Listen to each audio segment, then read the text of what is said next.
Le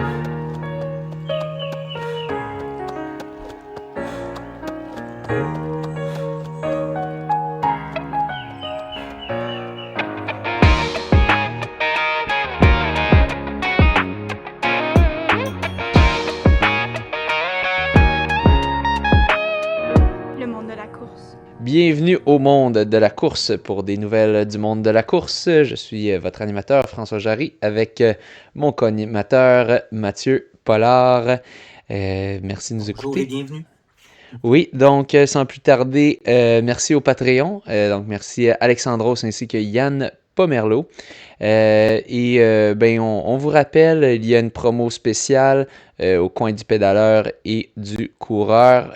Thomas 25 avec un T majuscule pour 25% de rabais sur les Brooks Hyperion Elite. C'est jusqu'à la fin du mois d'avril, donc dépêchez-vous. Il restera peut-être 2 jours lorsque vous entendrez ce podcast. Donc Thomas 25 avec un T majuscule en l'honneur de Thomas Fafard qui avait fait le record québécois de marathon avec ces souliers-là spécifiquement. Je te laisse aller. Oh, puis je rappelle aussi campus.coach, utilisez le code promo le monde de la course pour avoir un mois gratuit d'essai de cette plateforme. Si vous n'avez pas de coach et que vous souhaitez avoir un certain encadrement, ça vaut la peine d'essayer pour voir si c'est quelque chose qui vous aide à bien vous entraîner, garder la motivation. Je te laisse aller, Mathieu. Oui, Athlétisme Canada qui a nommé les athlètes de l'année 2025 dans certaines catégories. Anthony Bouchard, athlète para-athlétisme en fauteuil de l'année. Donc, Anthony qui s'est illustré au championnat du monde de para-athlétisme en 2025 en remportant l'or au 100 mètres T52 après avoir établi un record des championnats. Aussi Alexandre Ricard en Mountain and Trail Running, Athlete of the Year, donc athlète de l'année en trail en montagne, en trail running en montagne. Il a représenté l'équipe canadienne au championnat du monde de course en montagne et de trail 2025 en Espagne et a remporté 2 médailles au championnat canadien de course en montagne 2025. Et finalement, Nicolas Paradis, le Master Award, le Ed Whitlock Award, pour athlète de l'année non-stade, dans le fond sur route. Donc Nicolas qui remporte là, suite à son demi-marathon Road to Hope à Hamilton. On l'avait reçu là, en début d'émission. Après sa prestation et a terminé le marathon de Valence en Espagne. Donc athlète master sur route de l'année. Autre mention aussi, je l'avais manqué, c'est d'Athlétisme Québec, c'est Guillaume Dupire. Quand il a couru le 5 kg de La Salle, c'était le 29 mars dernier, Guillaume a couru un 15 minutes 11 secondes qui est un record du Québec chez les 40-44 ans, toujours en instance d'homologation. Donc, c'est une publication publication de Bien courir. Il améliore l'ancienne marque là, qui était de 15-31. Il améliore beaucoup. Détenu depuis 2015 par Amor Déby. Oui. Donc, oui. Et il y a une autre mention de Viens courir dans cette publication-là pour Thomas Fafard, mais on va en parler un petit peu plus tard. Oui. Donc, je débute on était rendu aux événements début avril. C'était la 40e édition du Marathon des Sables Legendary, le MDS, l'acronyme pour Marathon des Sables. Il y avait eu un article sur ici Radio-Canada pour deux Montréalais, Julien Dauplet et Julien Comté, qui Comte ou Comté, je ne sais pas comment on le mentionne, qui vivent tous deux à Montréal. Je vais vous résumer une publication. Il y avait eu l'article de Radio-Canada, mais moi je vais y aller avec un petit résumé de Distance Plus qui les a interviewés. Donc, les deux Julien sont amis dans la vie. Deux ultra-trailers qui ont préparé ensemble leur marathon des sables. C'est 270 km en 6 étapes. Donc, c'est 6 courses sur 7 jours. Et ont capitalisé leur expérience engrangée par Julien Comte sur ces 2 half-marathons des sables. Ces Français d'origine, qui ont désormais également la nationalité canadienne, reviennent sur les raisons de leur participation à l'événement. Donc, les deux Québécois d'adoption voulaient faire un défi de ce genre ensemble. Les deux ont de l'expérience dans le désert, mais une expérience différente. Julien Comte, ben, il a les deux demi-marathons des sables. Puis Julien Dauplay, lui, il a vécu dans le désert africain avec ses parents quand il était plus jeune. Les gars adorent se mettre dans l'inconfort, vivre d'énormes difficultés et se dépasser. Il mentionne, on va vraiment voir comment notre corps réagit. Le marathon des sables, c'est en autonomie complète. Le but, c'est de courir avec le moins de poids possible. Donc, il faut apporter le moins de choses possible. Le sac pèse une vingtaine de livres. Les deux amis sont adeptes de fast packing. Ils ont fait l'entraînement au Québec en hiver. Ça n'a pas été de tout repos avec le froid, la neige, le vent, mais c'était ça vraiment aussi le but de s'entraîner dans des extrêmes, être dans l'inconfort. Ils couraient de nuit avec leur sac. Ils ont fait des semaines entre 100 et 150 km avec, ils mentionnent de 80 à 90% de l'entraînement avec de la charge. Les conditions au sol au Québec, on l'a vu comment c'était là, cet hiver. Ça a été avantageux de courir dans des conditions comme ça, de la neige, de la slush, pour se préparer à courir dans le désert. Pour la température, par contre, ben là, ils n'ont pas pu s'adapter. Là. Ici au Québec, ils pouvaient courir à des moins 30, même moins 38 degrés au plus froid. Tandis que dans le désert, ben, c'est une quarantaine de degrés. Ils ont fait du sauna aussi pour se préparer à ça. Donc, je mentionnais, c'est ça, le marathon des sables, 6 étapes en 7 jours. On commence par un 32 kg, ensuite un 42, on revient avec un 32. Ensuite, il y a un 100 kg sur 2 jours, un 42 et ça se termine avec un petit 21 kg pour le 270 km avec 2600 mètres de D+. Cette année, ça a été quand même 1350 finishers, seulement 85 DNF. Je suis quand même impressionné, là, étant donné la difficulté de l'épreuve, la longueur de l'épreuve, là, seulement 85 qui n'ont pas terminé sur plus de 1400 inscriptions. Julien Dauplay, Julien Comté, superbe performance. Julien Dauplay a terminé 14e en 26h16. Julien Comté, 22e en 29h16. En même temps, ben, je les ai contactés. Je trouvais ça excitant, leur défi, leur aventure. Fait qu'on va les recevoir à l'émission. On va les recevoir chez toi, François. Une belle soirée de juin, là. On va pouvoir les faire ça dans ta cour chez toi. Fait qu'ils vont pouvoir nous conter toute leur expérience ensemble. Ça va être le fun de recevoir le duo. Oui, c'est tout Et un ultra. Je me souviens quand je débutais dans la course, j'avais recherché un petit peu des courses mythiques. Il y avait ouais. la Hard Rock Canyon Ultra. Il y avait aussi, il me semble qu'il y en avait en Arctique, je suis plus trop sûr. Mais celle-là, Marathon des Sables, c'était vraiment un qui ressortait, qui était un des ultras très connus et très parmi les plus difficiles au monde, là, parce que c'est Ouais, ça, un c'est dans le gros désert, là. défi, très, très unique là, comme Ouais. défi. C'est souvent les mêmes qui gagnent. Les deux frères, en fait, ça a souvent été Rachid El Morabiti qui remporte, mais cette année, c'est son frère, Mohamed El Morabiti, qui a remporté en 20h47. Rachid a terminé deuxième en 21h15, c'est deux Marocains. Et le Français Ludovic Pommeret, quand même un gros ultra-trailer, a terminé troisième en 21h18.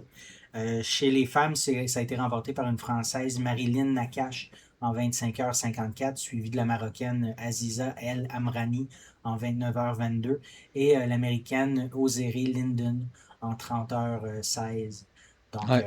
ouais, ça va être très cool de les recevoir et d'en parler avec eux. Puis, petite précision, j'ai dit la Hard Rock, c'est la Badwater, je voulais dire. Je sais pas pourquoi Ah, j'ai ouais, sorti ok. ça, mais ouais, la Badwater, que, bon, on a Stephanie Simpson, entre autres, qui l'a fait. Oui. Aussi une des grandes courses mythiques. Je te Ouais, laisse là, on parle continuer. vraiment de courses extrêmes, là, dans des conditions Oui, extrêmes. Ouais, ouais. oui. Je me demande qu'est-ce qui est pire, honnêtement, entre les deux. Je sais que Marathon des Sables, ça sonne pire à la base, mais la Badwater, c'est tellement chaud parce que t'es sur de Ouais. l'asphalte, tu sais, Puis tandis que l'autre, c'est comme brisé en segments. Fait que je me demande lequel est pire entre les deux. J'aurais tendance à penser Badwater, mais en tout cas, ils pourront Mais nous le sable, raconter moi, ça. le sable, tu sais, le sable, quand ça rentre dans les souliers, Oh, ça ouais, fait tu sais, c'est le pas le fun. frottement, là, Puis c'est pas une ça a bonne l'air que les pieds. surface nécessairement pour courir. Ils Non, pourront nous en non, jaser, vraiment mais pas. Grosse ouais. grosse perte d'énergie en courant là-dedans. Fait que, Ouais. ouais, c'est ça, ça va être très cool d'en parler. Je me rappelle peut-être il y a 3 ans, Mathieu Blanchard avait été, j'avais bien décrit son expérience, surtout que Mathieu, il donne beaucoup de détails quand il écrit. Mais là, ça va être vraiment intéressant d'avoir deux personnes qui l'ont fait. Ouais. Le 10 avril, c'était à la George Waterfalls en Oregon, une course où Gorge. Gorge Go- ah, Waterfalls. Ok, c'est les, Comme oui, une les gorges. gorge. Ah ben oui, Ben, c'est pas Georges, pas le ouais. prénom Georges, t'as En raison. anglais, ouais, en anglais, c'est comme un gorge, c'est genre. Je sais pas ce que ça C'est veut dire en fait. Exactement. C'est comme une ben, fond. une falaise où qu'il y a de l'eau. Ouais. Ouais, Ouais, c'est ça, une chute d'eau, peut-être. ouais, ouais. Waterfalls, ben, c'est une Ah, chute, oui. waterfall, c'est Ouais, chute d'eau. Fait que gorge, ouais, ouais, ouais, je vais voir ça ouais. veut dire quoi. Exactement. Vas-y, continue. Donc, c'est Rémi Leroux qui termine cinquième d'une épreuve de 30 kilos. 30 kilos, 830 mètres de D+.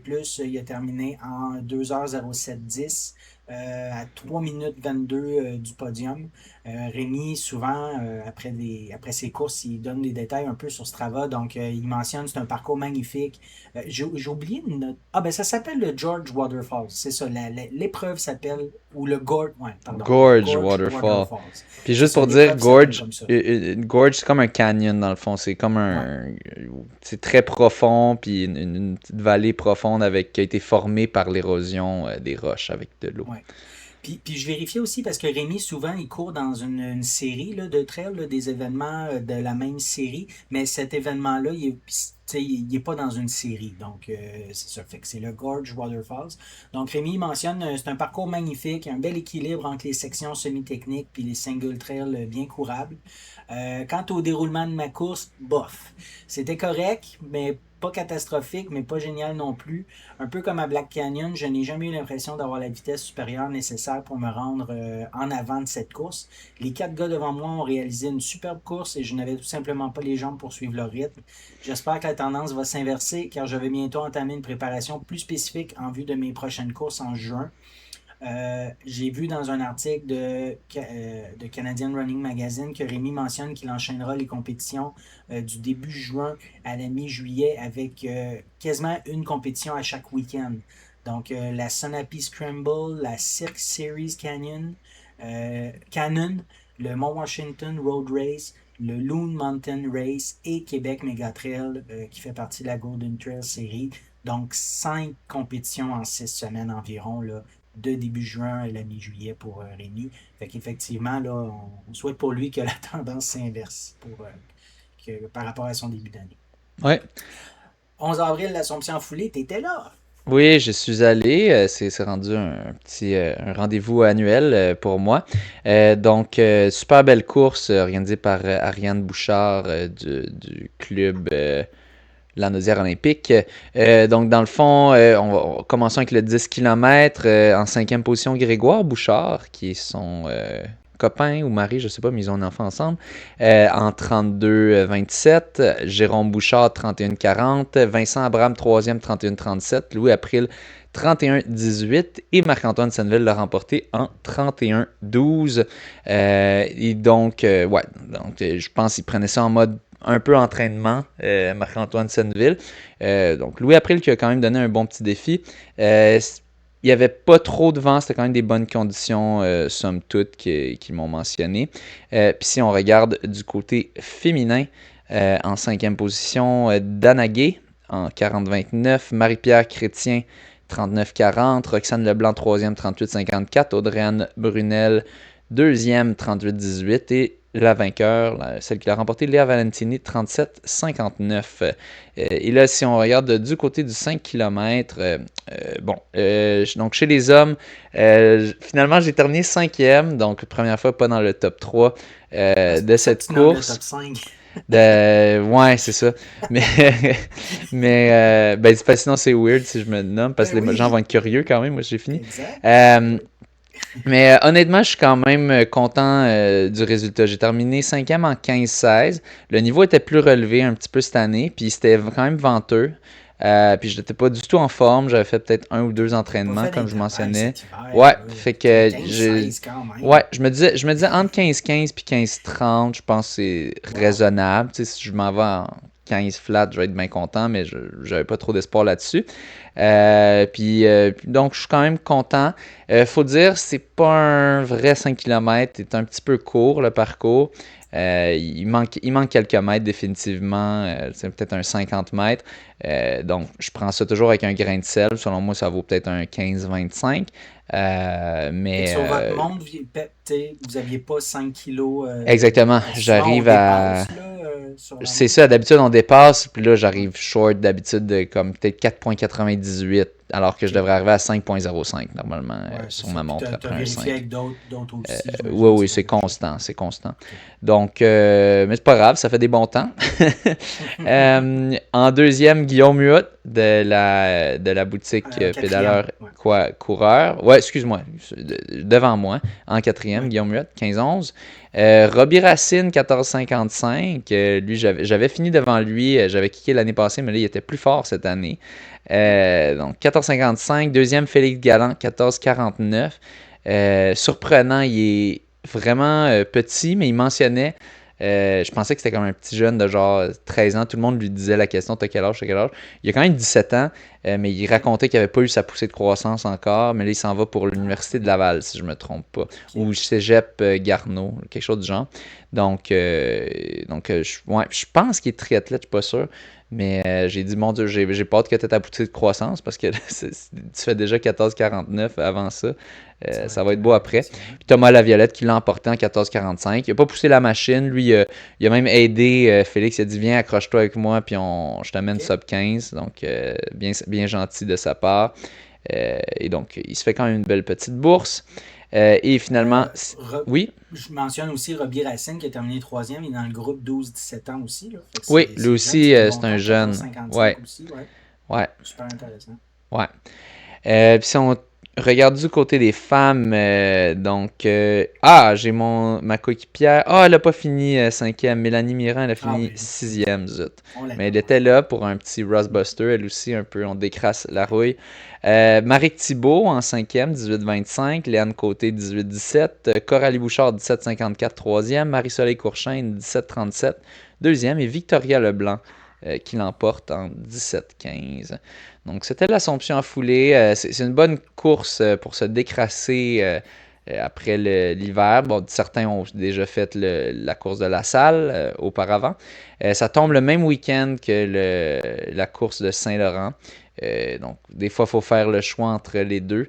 J'avais l'invitation gratuite, puis il y avait des bourses quand même que je voulais m'essayer.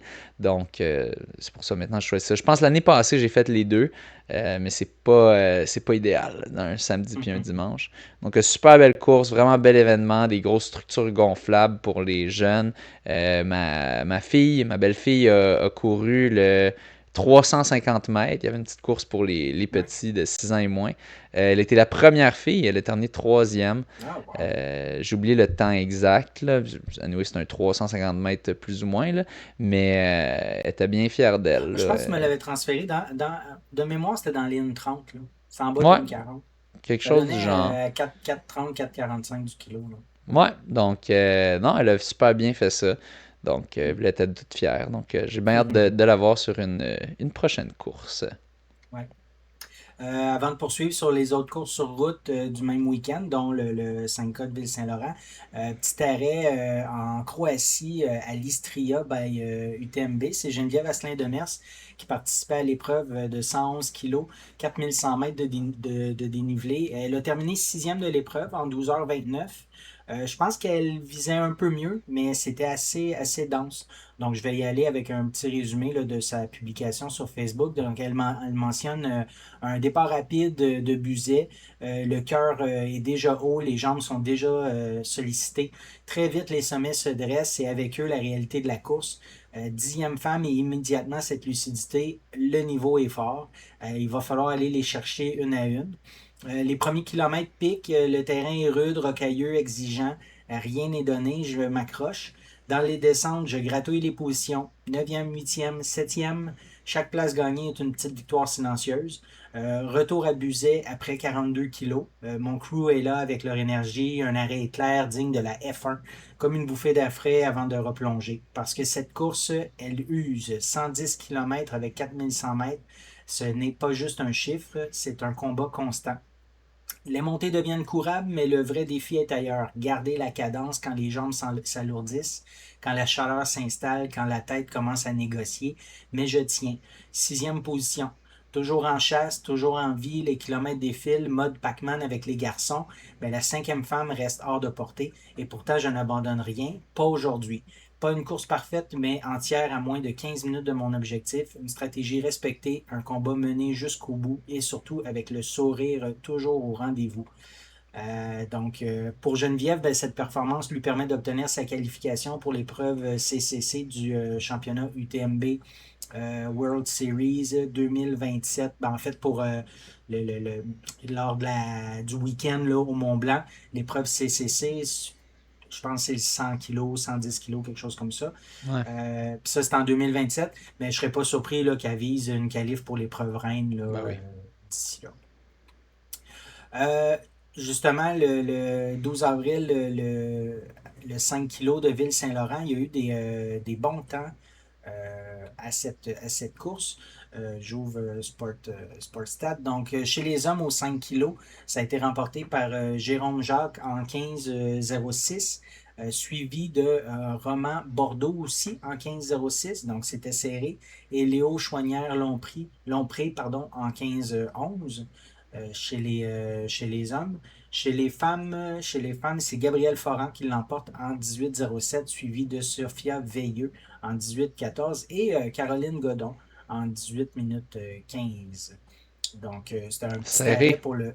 Oui, oui, c'était un petit arrêt pour le 5K où que les temps étaient un peu plus Fort. performants. Ouais. Aussi, le 12 avril, c'était la première course des courses thématiques, c'était le demi de Saint-Jean. Je vais y aller avec, comme d'habitude pour les courses thématiques, avec la publication d'Alvaro, qui nous fait un beau gros résumé déjà donné. Euh, pour le demi de Saint-Jean, 5 bourses à la performance et de bons résultats pour la première course de la série. Donc, au 21 kg, ça a été remporté par Camille Boivin en 1h23-23. Donc, un 250 pour la victoire, plus un 250 de bourse de performance, suivi de Joanny Vanet, Joanie. Joanny Vanet en 1h23-35 pour un 200 pour la deuxième place et 250 de bourse de performance. Troisième position, Iba Aya en 1h23-40, 150 pour la troisième position et 250 de bourse. Et finalement, Jannick Lacoste en quatrième position, 1h24-21, 250 pour la bourse de performance. Donc, des grosses perfs sur demi-marathon. Quand même serré. 12 secondes entre la première et la deuxième, puis 5 secondes entre la deuxième et la troisième. C'était payant pour les femmes. Beaucoup de Oui. 250 données, c'est le fun. Ouais. Chez les hommes, ça a été remporté par Antoine Blanchet ou Blanchette. Blanchet, il n'y a pas de TE, donc Blanchet, en 1h09-45, 250 plus la bourse aussi, la bourse de performance de 250. Olivier Forêt a terminé deuxième en 1h10-55 pour 200 et Éric Noël a terminé troisième en 1h12-19 pour 150 pour sa troisième position.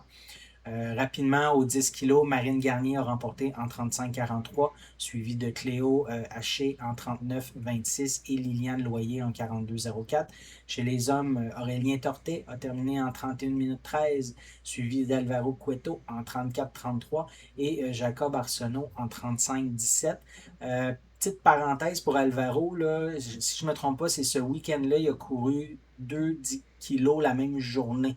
Je pense qu'il était à la course de Saint-Laurent plus tôt le matin ou à Saint-Jean, je ne sais pas laquelle avait lieu avant, là, mais il a couru 2-10 km dans l'avant-midi. Il s'est déplacé de Saint-Jean à Ville-Saint-Laurent. Puis il avait fait l'Assomption en foulée aussi. Il était à l'Assomption en foulée le samedi aussi. Ouais. Saint-Simonac. Il arrête pas. Non. Au 5 kg, chez les femmes, ça a été remporté par Sophie Pétrin-Boucher en 19,58, suivi de Véronique Gélina en 20,09 et Léa Legault en 21,36. Chez les hommes, c'est Eddie Sonalier en 15,36, suivi de Ismaël Groux en 16,25 et Louis-Charles Perrier-Ferland en 16,29. Donc, c'était les performances. Pour la première course des courses thématiques à Saint-Jean-sur-Richelieu. La suivante, ça va être, je pense que ça va être NDL. Je pense qu'elle n'a pas eu lieu encore, ça va être NDL. C'est le week-end qui s'en vient. Ouais. 12 avril aussi, la même journée, le dimanche, c'était la 49e édition du Marathon de Paris. 58 853 participants, 57 464 finishers. Ça, c'est des records pour l'événement, autant en termes de participants que de finishers. Euh, il y a une statistique qui mentionnait que 49% couraient leur premier marathon, quand même quasiment une personne sur deux qui courait son premier marathon à Paris. Un nombre qui démontre là, vraiment la popularité de la distance, puis 39% qui viennent de l'étranger. Euh, donc, on pourrait quasiment le considérer, là, ça rentrerait dans les mêmes stats qu'un World Major. Ben, Oui. pas pour un sur deux qui court leur premier marathon, on s'entend, mais pour le 39% qui vient de l'étranger. Là. Honnêtement, je serais pas surpris. Il y a bien des gens qui courent leur premier marathon dans un marathon. Là, parce que souvent ils se tannent après. Dans un, Ou, ouais, euh, ou c'est ça, c'est un trip là, de s'inscrire à un c'est ça, marathon. Là. dans un Mais grand ouais, peut-être marathon. moins que des majors qu'il faut une qualification, par exemple. Donc, Ouais. ceux-là, c'est pas Bon, leur là, t'as pas premier le s'ils choix, sont ça peut pas être qualifiés. ton premier. Ouais, Boston, il n'y a pas beaucoup de monde, je pense, c'est leur premier. En fait, Euh, presque personne sauf ceux qui se font tirer. Vas-y. ouais. Magnifique performance de ta collègue de course, parfois, Julie Lajeunesse. C'était son Oui. neuvième marathon. Elle a terminé 15e chez les femmes en 2h43-31. C'est un nouveau record du Québec, 45-49. Maintenant, Julie est rendue dans le 45-49 par Ouais. 11 minutes. C'est Louise Vogel qui avait couru 2h54-41 à Ottawa en l'an 2000. Donc, un record qui datait de 26 ans. Ouais, elle Euh, était super contente. Je lui ai ben oui. jasé pendant des courses qu'on a fait, des jogs qu'on a fait par la suite. Et ouais, super contente. Record personnel même pour elle. Donc, elle s'attendait Ah pas du oui, tout à ok. ça. Surtout que Wow. Paris est pas reconnu nécessairement pour être le parcours le plus rapide. Mais elle disait que c'était somme toute un bon parcours, très beau parcours. Elle mentionne, elle dit vraiment c'est à faire si vous avez en mettre un sur votre liste. Ça doit Euh, être le même parcours qui a été fait aux Olympiques. Sûrement similaire. En tout cas, il passe par beaucoup de grosses, des landmarks, là, j'oublie le terme, là, mais Ouais, des des monuments, des bâtisses ouais, à bâtisses voir. historiques Ouais, à ouais. voir. Donc, elle racontait vraiment beau marathon, super bien passé. Euh, Puis elle était super contente. Elle est partie avec le lapin de 2. Il y avait un lapin de 2,45. Elle est partie avec lui. OK. Puis ça a bien fonctionné finalement. Donc, tant mieux C'est pour le elle. fun. Elle qui avait eu des grosses blessures suite à Rimouski, qui ne s'était pas Oui. passé comme prévu. Donc, tant mieux pour elle. Elle Très, m'a très beau mentionné. retour pour faire un PB en Ouais, plus. Ouais. elle m'a mentionné, elle a couru beaucoup sur un Zero Runner, que c'est genre, c'est pas une elliptique, mais c'est un peu comme une elliptique, mais qui va vraiment plus faire le mouvement de la course. Donc, c'est OK. pas la même affaire du tout, mais qui vraiment qui réduit les impacts. Fait qu'elle a couru une grosse partie au début sur ça pour se remettre en forme. Puis là, par la suite, puis le gros de son build-up, c'était du tapis. Elle a fait des entraînements sur tapis et sur ça. Donc, c'est possible. Mm. C'est possible. Faut avoir la motivation, mais c'est possible. Surtout, c'est ça. Je le dis souvent, mais avec l'hiver qu'on a eu, s'entraîner pour un marathon, c'était pas évident. Là. Fait que Fallait aimer le c'est tapis. vraiment. Ouais, c'est ça. À ce marathon-là, écoute, je ne sais pas, je pense pas que c'est une première, mais ça avait été annoncé. Il n'y avait plus de gobelets au ravito. Puis c'est un, c'est un gros événement, donc on donne plus de gobelets. Là, je vais y aller avec un peu un résumé d'une publication de RMC Sport qui mentionnait dans le fond que les organisateurs avaient annoncé à l'automne dernier que les coureurs hors élite allaient devoir revenir avec leur propre contenant pour se ravitailler en eau dans une démarche éco-responsable. Avant d'adapter leur dispositif dans le courant du mois de mars, les organisateurs, en fait, ils ont adapté leur dispositif au courant du mois de mars en disant que les participants qui visaient un chrono inférieur à 2h50 pourront utiliser des bidons de type élite que l'on ouvre avec les dents disséminé à tous les 5 kilomètres. Donc, pour tout le monde, c'est t'amènes ton propre ta flasque que tu remplis. Il y avait il y a des clôtures de métal. Il y avait mis comme des hoses avec plein d'ouvertures. Donc, tu arrives à côté de la clôture, tu remplis ta flasque, tu repars. Puis pour les gens à 2h50 et moins, il y avait accès à des gourdes. Les gourdes, dans le fond, je vais continuer ce qui est écrit. Il y a des zones, c'est ça, il y a des zones qui sont dédiées 150 mètres après le ravitaillement pour jeter les bidons. Fait que c'est ça, tu prends le bidon, tu consommes, puis 150 mètres après le ravitaillement, il faut que tu jettes le bidon. Les coureurs pourraient se faire disqualifier s'ils ne respectent pas cette règle. Dans le fond, il ne faut pas que tu le jettes par terre. D'ailleurs, d'après le règlement de la course, il est strictement interdit d'abandonner des déchets, papier, emballage de plastique sur le parcours. L'organisateur se réserve le droit d'attribuer des pénalités de temps ou d'exclure de l'événement des participants jetant volontairement leurs déchets en dehors des zones délimitées. Euh, les athlètes suivants, donc qui courent à des allures supérieures de 2h50, eux, ils devaient basculer vers le système, comme je mentionnais, de rampes, ils appellent ça des rampes à eau et des douchettes avec leur contenant personnel. Ceux qui seront tentés de demander à leurs proches de leur apporter du ravitaillement en eau en eau au cours du parcours doivent savoir que le règlement de la Fédération française d'athlétisme, la FFA, interdit toute aide extérieure apportée aux athlètes en compétition. Mais le directeur de course, c'est Thomas Delpech, avait appelé les juges à la clémence. Il avait mentionné ça dans un podcast publié en mars. Il avait mentionné les coureurs rapides commençaient déjà à organiser des ravitaillements personnels. On en a discuté avec la FFA et elle est réfléchie car ça ne fait pas partie des règles validées. À Lyon, par exemple, le juge arbitre a commencé à mettre des cartons jaunes et comme les ravitaillements évoluent, il faut que les règles aussi puissent changer.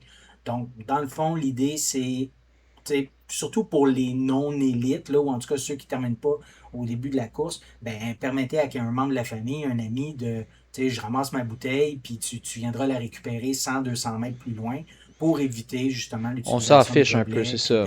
C'est ça, c'est ça. Ça change rien que tu fasses une minute plus vite si t'es pas dans les élites, là, mais là, si t'es dans les Mhm. élites, là, il faut quand même que tout le monde joue avec Ouais. sur le même échiquier, là, que ce soit juste les Puis, règles. c'est certain que si tu n'as pas une aide extérieure, tu cours en haut de 2h50, ben tu n'as pas le choix, il faut que tu arrêtes, tu remplisses ta flasque, ça se fait, tu perds quelques secondes, tu en perds peut-être un peu plus que si tu ramassais un gobelet en courant, mais Ouais, ça crée un précédent, puis je pense que c'est vers ça qu'on s'en va de plus en plus. ouais, je pense pas que c'est fou, je veux dire. C'est sûr, à mes débuts, ça m'aurait frustré un peu quand, mettons, j'étais un coureur de 3,05, 3, de me Ouais, faire dire, ah, tu vas devoir arrêter pour faire ça, tu vas perdre des secondes. ouais, Euh, mais ouais, maintenant, maintenant je me dis, c'est sûr, ça change pas tant que ça d'être, tu sais, de te rajouter un. Mettons que tu vas perdre une minute sur toute ta course à t'être arrêté un peu pendant ouais. 6 stations, 8 Gros stations. maximum, je Euh, dirais. je veux dire, Ouais, c'est au final sur un marathon de 3 heures. C'est sûr, c'est ton record personnel ou quoi, mais ça change pas tant que ça non. dans la grande. Dans les Non, puis grandes tu sais, faut lignes. penser aussi à toute cette masse de déchets-là qui se retrouvent dans la rue, partout. Surtout s'il y a des journées venteuses, ça peut se retrouver. Puis là, après ça, les gens doivent tout ramasser ça. C'est beaucoup de main-d'œuvre, c'est beaucoup de frais. Donc, c'est Ouais. ça. Je pense que c'est une bonne chose. Puis ça crée vraiment un gros précédent. C'est drôle parce que dans notre groupe de course, on en avait parlé justement. Puis on se disait, ben, moi, je savais même pas que ça allait se faire à Paris. Puis je me disais, ben, il me semble que ce serait viable, puis tout ça. Puis finalement, je vois que ça s'est fait à Paris, 60 000 Mhm. participants. Ben, Ça se fait OK. déjà complètement en trail, mais là, c'est ça, là, ils amènent ça Ah, ben oui. sur les grandes Ouais, courses. 12 avril aussi, le marathon de Rotterdam. On avait deux Québécois là-bas. Ben, peut-être plus que deux, mais bon, du côté élite. Arnaud Franchiani qui a terminé 49e de l'épreuve en 2h24-34. Arnaud avait couru un 2h23-07 à Ottawa 2025. Il mentionne sur Strava que c'était une expérience incroyable, une ambiance de folie, un parcours magnifique. Pas le temps espéré avec une deuxième partie de course plus compliquée, mais bien fier, comme toujours, de tout donner et reconnaissant d'être sur la ligne de départ pour en arracher. Et Samuel Saint-Antoine a terminé 180e en 2h37-44. Samuel a un PB de 2h22-43 à Montréal en 2025. Ben, il avait remporté, dans le fond, le marathon de Montréal. Donc, 2h37-44, on n'est pas du tout dans son range, je dirais. Fait que je l'ai contacté, j'étais curieux. Et qu'est-ce qui s'est passé, Sam? Puis, ben, j'ai eu une super réponse, je vais vous la donner. Dans le fond, il mentionne qu'il y a eu une super préparation, vraiment en forme pour la course. Il visait un sub 2h18. C'est intéressant, là. Ça semblait réaliste avec les semaines d'entraînement. En plus, la première femme visait également 2h18, donc il y avait des pacers puis un gros pack à cette allure-là. Malheureusement, ça ne fut pas la bonne journée. Tout a mal été dès l'échauffement. Je faisais des accélérations quelques minutes avant la course et je me sentais super étourdi avec un gros mal de tête. Je décide quand même de partir sur des allures en me disant que ça allait passer. Après 5 kilos, je suis anormalement essoufflé. Je trouve ça déjà difficile. Après 15 kilos, les crampes au ventre commencent. Je me rends compte que ça ne passera pas. Je décide de lâcher le pack pour ralentir un peu en espérant que les sensations reviennent. Entre le 23e et le 27e kilo, je suis déjà en mode survie. Des sensations qui arrivent normalement autour du 35e, 37e. Son seul objectif à ce moment-là, c'est de se rendre au kilomètre 27 où sa blonde l'attend.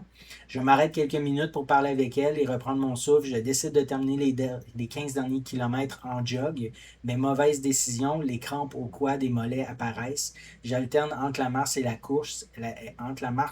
la course, mais c'est vraiment pénible et interminable.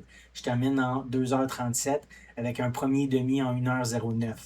Donc, au demi, il était sur les bases Ouf. de 2h18, mais c'est ça, ça a terminé en 2h37. Sur le coup, j'étais tout de même fier de l'avoir complété, mais aussi très frustré car je ne comprenais pas ce qui était arrivé. J'aime pas les excuses, j'ai de la difficulté à croire aux journées sans jambes, sa préparation avait été parfaite, mais j'apprends quelques jours après que j'ai une amygdalite. J'avais mal à la gorge les jours avant la course, mais je ne pensais pas que c'était si grave comme il n'y avait pas d'autres symptômes.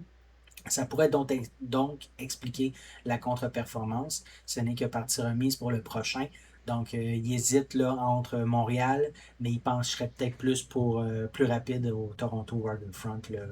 Les deux sont en octobre, en fait. Ouais. Il y a eu une expérience similaire à ce que j'ai eu à Rotterdam, que moi aussi j'avais Oui, à terminé, Rotterdam. j'avais cassé solide, j'avais terminé en 2,36 moi dans mon cas, donc pas loin de lui, 2,37.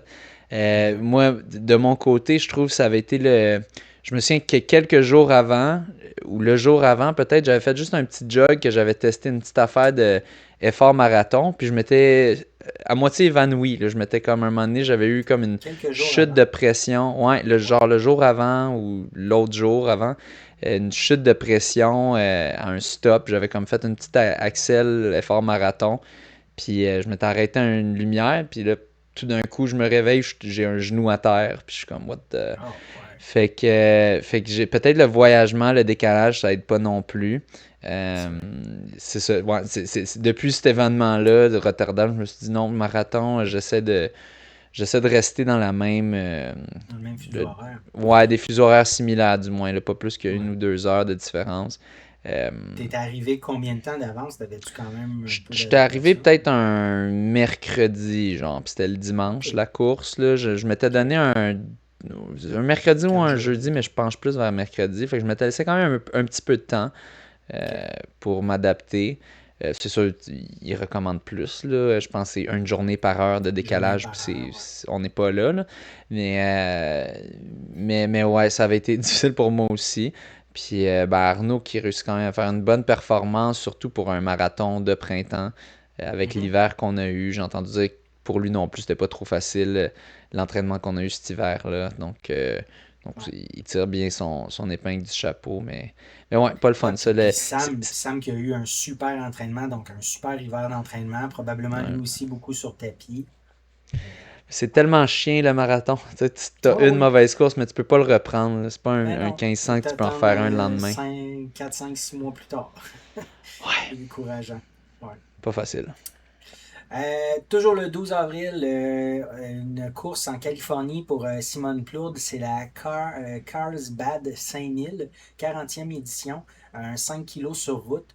Donc, Simone a remporté la course avec un 15 minutes 30. Donc, magnifique victoire sur une course extrêmement relevée. C'était vraiment très, très, très serré. Une bourse de 5 000 $. Le record d'Émilie Mondor est à 15 minutes 16. Donc le 15-30 de Simone Claude vient se placer en deuxième meilleure performance québécoise devançant 15 minutes 42 d'Elissa Legault. C'était en 2023 au 5K de la clinique du coureur. Et je voyais pour Simone, là, c'est son premier résultat officiel sur 5 kilos route selon World Athletic. 17 avril, encore une fois, Marie-Héloïse Leclerc qui remporte une finale aux 100 mètres aux États-Unis en 11 secondes 25 centièmes, un PB par 2 centièmes. Ça vaut 1146 points. Donc, un très bon début là, pour Marie-Héloïse Leclerc. Très bon début de saison pour Marie-Héloïse Leclerc, là, tout comme Audrey Leduc aussi, qu'on j'avais parlé dans des émissions précédentes. Je suppose que d'autres compétitions s'en viennent là. Euh, ici au Canada, il va commencer aussi à en avoir éventuellement, là. Pour le moment, c'est plutôt calme sur piste extérieure encore. Le week-end, ouais, week-end du 21K de Montréal, 18-19 avril. Je te laisse y aller. Ouais, donc c'était la deuxième étape. C'était-tu la deuxième étape ou la première étape de la Première, première étape. Coupe Québec? Ouais, parce que ça, avant, Première étape. on avait toujours le 15 kilos des Pichoux, mais ça n'en est plus Ouais, parti. C'est une autre exact. course qui va l'être. Exact. Les championnats québécois de demi-marathon. Je savais que j'en faisais partie. Je savais que je n'étais pas trop en forme. Puis là, dans le fond, on a eu la rencontre des élites en ligne et ils ont annoncé qu'il y avait une bourse pour le meilleur segment de 10 à 15 kilos sur la course, donc le 5 kilos le plus rapide entre 10 et 15. Puis c'est pas tombé dans l'oreille d'un sourd. Tout ce qu'il fallait faire, c'était compléter en bas de 1,18, ce que je peux amplement faire, euh, même si je cours très lentement le reste. Fait que je me suis dit, j'ai regardé le peloton, j'ai vu, ouf, faire un top 5 là-dedans, bonne chance, même un top 10, ça sera pas facile. Je suis pas tant en forme, donc je me suis dit, regarde, je vais faire la course en mode entraînement, je vais partir relativement lentement, puis ensuite donner un gros coup pour vraiment faire un 5 kg de 10 à 15, puis après ça, survivre autant que je peux le reste, là, pas trop pousser nécessairement, mais juste finir en bas d'une 18. Et j'ai fait ça et j'ai failli remporter mon pari. C'est une belle bourse de 250$ quand même si tu remportais ça. Mais je me suis fait avoir par le gagnant, Lee Wesselius, que lui, moi j'ai splitté 15-30 quand même sur mon 5K de 10 à 15. Puis c'est drôle parce que beaucoup de gens étaient comme il se demandait qu'est-ce que je faisais, tu sais, il me reconnaissait, puis il était comme pourquoi il court aussi lentement, puis là tout d'un coup il m'entend passer, tu sais, je poussais là, comme un déchaîné là, de 10 à 15, puis c'est quand même pas facile, même si je poussais pas, tu sais, j'ai dû faire en moyenne 3,35 pour les premiers 10 kilos, mais tu sais, c'est relax, mais c'est quand même pas autant frais que d'avoir juste rien fait avant ou juste avoir fait un petit jog avant un 5. Non, c'est ça. Puis donc, c'est ça. Puis là, il y en a qui ont peut-être compris quand ils ont vu que là, j'avais vraiment accéléré pour ça. Mais lui, Lee Wesselius, il a fait 15-15. Il a splitté 15-15, même s'il a gagné la course, même s'il poussait tout le long. Mais je pense qu'il allait conservateur un peu, puis il a donné tout un coup de 10 à 15. Donc, Lee Wesselius qui le remporte en 1,5-48. Marc-Antoine Senneville était parti en avant. Il avait commencé même à se séparer un peu des autres, autour de 8 kilos peut-être, 8-10. Puis là, Lee OK. il a comme fait, OK, il faut que j'aille avec lui. Puis c'est autour de 12, je pense, que Senneville, ça a commencé à pu aller. Cassé solide. Et Lee, lui, s'est juste séparé de tout le monde. Donc, il remporte en 1,5-48, presque une minute devant le deuxième, Jonathan Tedeschi. Mhm. Jonathan qui remporte le championnat québécois de demi-marathon, vu qu'il était le premier Québécois. Pierre-Yves Normandin, deuxième Québécois, troisième au total en 1,650, donc une fin de course serrée entre les deux quand même.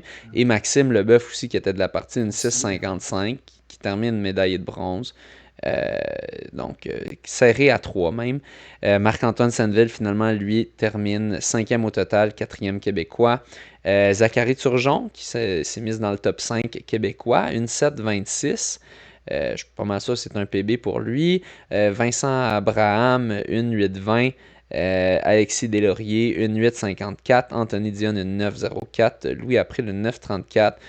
Pour ceux qui se demandent en combien j'ai terminé, attends, je voulais vous trouver ça. Je suis pas dans le top 30, je suis Est-ce que c'est la 37e. première fois que tu termines après une femme? Je suis-tu après une femme? C'est qui On là? va le Ah oui, dire. ben oui. Ben Ben oui, oui, il y a on va le Elena dire après. Barreras, puis il y a Anne-Marie Como, sûrement aussi qui était Ben oui, devant moi. Anne-Marie Como qui a Dans cette remporté. course-là, Non, non, non, Non, mais non, je non, sais non. pas, le 5K de la clinique du coureur que tu étais blessé, tu sais, t'avais couru dans les 16 minutes. Je Aussi, je pense que pense les filles avaient qu'Anne-Marie Como terminé devant m'avait toi. eu. Oui, oui, non, non, mais j'ai déjà couru, j'ai déjà été plus lent. Puis je me souviens une fois, justement, au 21K de Montréal, c'était Christa Duchesne, que j'avais dépassé dans les derniers mètres, mais elle était comme, elle avait de quoi de casser là, dans ses jambes. Mais elle était pas la première non plus, elle était peut-être la troisième, puis j'avais pas dépassé les autres. Donc, non, c'est pas du tout ma première fois. Mais c'est une 14:35 que j'ai terminé. Euh, Alvaro Cueto qui était en train de revenir me Ben oui, chercher, il mais il était s'est 12 dit, secondes après toi. ouais, mais il s'est dit, si j'allais le chercher, mon objectif c'était pas de pousser dans la course, puis là il aurait fallu qu'il pousse pour se rendre jusqu'à moi, Ouais, un ouais. peu plus que ce qu'il voulait, donc c'est ça. Euh, Maintenant, regardons ça du côté féminin. Donc, Anne-Marie Como qui l'emporte avec une victoire dominante, une 12-13. Ouais, Donc, elle remporte de loin. En considérable. deuxième, Alex Castonguay, une 17-13. Donc, beau retour en forme pour Alex Castonguay. Natacha Bourdieu, troisième, une 17-31. Ensuite, on a Julia Nikonorova, une 18-31. Rose Vigneault.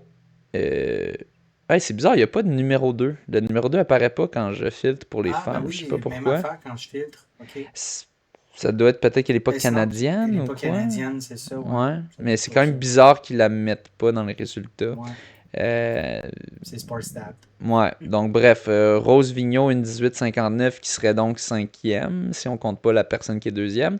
Alexandra Hines, peux-tu juste me trouver le nom de celle qui était deuxième? Je pense que je l'avais La deuxième, mentionné ouais, ouais. tantôt. C'est l'autre qui était devant moi. Alexandra Hines, une 19-01. Laura Clément, une 20-15. Victoria Leblanc, une 21-08. Maude Raymond, une 21-14. Et Alexandrine Coursol, une 21-34, qui serait la dixième. Ça dit la onzième, mais la dixième si on compte pas l'autre. C'est quoi son nom? Deuxième position, c'est mexicaine Elena Barajas Ok, une en Mexicaine. Donc, 1,14-12. ok, Donc, très bien. entre Anne-Marie et Alex. Super. Pour les conditions, pour ceux qui se demandent, ils annonçaient vraiment pas si beau. J'avais regardé, ils annonçaient pas trop de pluie avant ou pendant la course. Finalement, on a eu un petit peu de pluie pendant la course, mais pas tant. C'était un peu frisquet, mais au moment juste avant la course, je pensais courir avec des manches longues en dessous de ma camisole. Finalement, j'ai enlevé sur la ligne de départ ma camisole. Merci d'ailleurs à Marie-Lou de la Fédé d'Athlétisme Québec qui va me la redonner parce que je l'ai oublié là-bas. Je l'avais laissé dans le petit bac qu'il laissait au départ, puis j'ai oublié de le reprendre. Qui va me la ramener à NDL. Merci beaucoup. Mais c'est ça, je l'ai enlevé à la ligne de départ parce qu'on dirait la masse de monde, ça réchauffait. Finalement, j'ai pas regretté. Je pense, en camisole, ça se faisait, ou juste des manches longues, ça aurait été correct aussi. Mais le vent était vraiment pas si pire finalement cette année. Donc les OK. temps, je pense que c'est ça qui explique Donc, les c'était temps pas froid que ça. rapides. J'ai vu beaucoup de monde qui ont fait des PB. Puis les temps, c'est parmi les plus rapides qu'on a vu à cette course depuis longtemps. Euh, Depuis un bon petit bout. En tout cas, les temps en moyenne sont beaucoup plus rapides. On voit là, chez les hommes là, beaucoup en bas de 1h10. Là. Donc, c'était des bonnes conditions, somme toute. Je dirais, si on regarde en bas de 1h10, on a 14 en bas de 1h10. Là, jusqu'à Eddie Sommelier, Andrew Dick, Alexis Lepage, Alexis Rousseau, tous en bas de 1h10. Donc, des bonnes conditions cette année. Euh, donc, c'est ça. Pour ceux qui se demandaient, est-ce que ça m'a ralenti? Je pense pas. Je pense c'est tout le temps venteux, cette course-là. Puis, j'ai senti un peu de vent, mais moins que d'habitude. Donc, des bonnes Est-ce qu'il y avait conditions. de la pluie? Un C'était petit peu, nuageux. Un pas petit peu de avant. pluie, OK. Pendant, il y en a eu un petit peu, mais pas énormément. Donc, c'était pas OK. si pire. À la fin, il y avait de la grêle, par contre, après la course, La un moment grêle, donné. OK. Ouais, Ah ouais, oui, ouais. OK. Fait que, tu sais, c'est ça. C'était pas si le fun, mais la température était Fait pas qu'il si pire, honnêtement. Là, fait qu'il y a des gens qui, tu sais, qui le courent 2 fois plus longtemps. Là. Eux, ils ont été plus sous les intempéries. Là. Ouais, un petit peu plus. Un petit peu OK. plus, mais encore là, je te dirais, moi, j'ai un athlète qui le courait de Boréal. En passant, si jamais vous cherchez un club, rejoignez Boréal, écrivez-moi, puis je peux vous faire rejoindre. C'est 75$ pour l'année.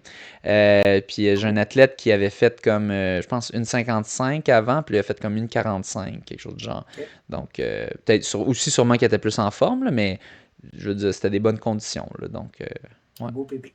Ouais. Ouais. Fait que, ben c'est ça. Fait que c'était le premier événement de la Coupe Québec. Le deuxième, à venir, NDL, là, en fin de semaine qui vient. Oh Beaucoup, yeah. beaucoup, beaucoup d'élites. Ça va être très, Oh, très dense. c'est le fun. Ils ont fait une affiche comme un peu comme un film ou est-ce que ou en fait un Ou un concert, show des musique, festivals. ouais, c'est Ouais, ça. c'est ça. Où est-ce que tu vois comme les Des gros artistes noms. les plus gros, ouais, avec les noms en plus gros. Ouais, Puis c'est ça, t'as les gros noms en plus gros, mais c'est bien rempli, là, je veux dire, ouais, c'est cool. Alvaro, il fait du beau travail pour inviter le plus ouais. de monde possible, puis ça va être Beau travail de des marketing. gros noms, là, Perry McKinnon. euh, Ça faisait longtemps, Perry, qu'on l'avait pas vu. Ça fait plus qu'un Ouais, an, je pense. Ouais. de retour au Québec. Xavier Perra-Faneuf, par contre, il faudra faire attention. Il y avait d'autres noms, je ne l'ai pas devant mes yeux. Tu l'as-tu, toi, en ce Ben, moment? Félix Quirion, Aurélien Tortet, Ouais. Mathis Richard, Pierre-Yves Normandin, Marc-Antoine Senneville. Tu vois, Senneville, il est sa troisième ligne avec François Jarry puis Et Charles-Jean Jeté. moi, je suis vraiment, je surfe sur mes anciennes perfs, là, avec T'es mon ça, nom t'es là-dedans. encore sa troisième ligne. Ouais.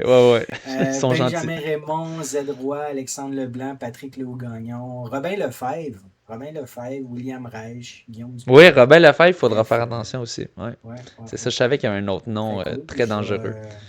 mentionner du côté des filles, là, Anne-Marie Comeau, Sophie Courville, Bianca Prémont, Mélanie Deshôtels, Elisa Tripotin, Laurence Gauthier, Elodie de Ouais. Cohen, Chloé Florent Grégoire, Julie La Jeunesse, Myriam Poirier, Victoria Leblanc, Ah, Alexandrine Coursol, Valérie Audet, c'est bien ainsi de profond suite. chez les hommes Ouais, et chez les femmes, donc ça ouais, devrait être tout un spectacle à NDL ce week-end. ouais. On enchaîne avec le 18 avril. Oui, bon, ben, c'est ça, c'est Thomas Fafard qui était à chaque année, en tout cas, l'année passée, il était au 5 km route de Boston, qui est 2 jours avant le marathon de Boston. Je vais vous mentionner la publication d'Éric Fournier. C'est toujours le fun. Je me lève le matin, je me réveille, j'ouvre mon Facebook, puis je vois tout de suite la nouvelle d'Éric Fournier. Donc, Thomas Fafard qui court un 13 minutes 36 sur le BAA 5 km. Donc, grosse performance ce matin pour Thomas. Thomas court la quatrième meilleure performance canadienne de l'histoire sur un 5 km route et passe l'arche en 13,36. Il termine huitième de la pardon. Il termine huitième de la réputée et reconnue rapide course de 5 kg avec 10 000 participants qui s'inscrivent dans le cadre du Boston, du week-end du marathon de Boston. Donc, franchement, ça regarde bien pour les nationaux de 10 kg d'Ottawa en mai pour Thomas. Et donc, Thomas avait couru l'année passée un 13,56, donc il améliore là, de 20 secondes son PB sur le 5 kg route. Ouais, ça augure bien, surtout c'est ça que tu compares un an juste avant et il faisait 20 secondes plus lent.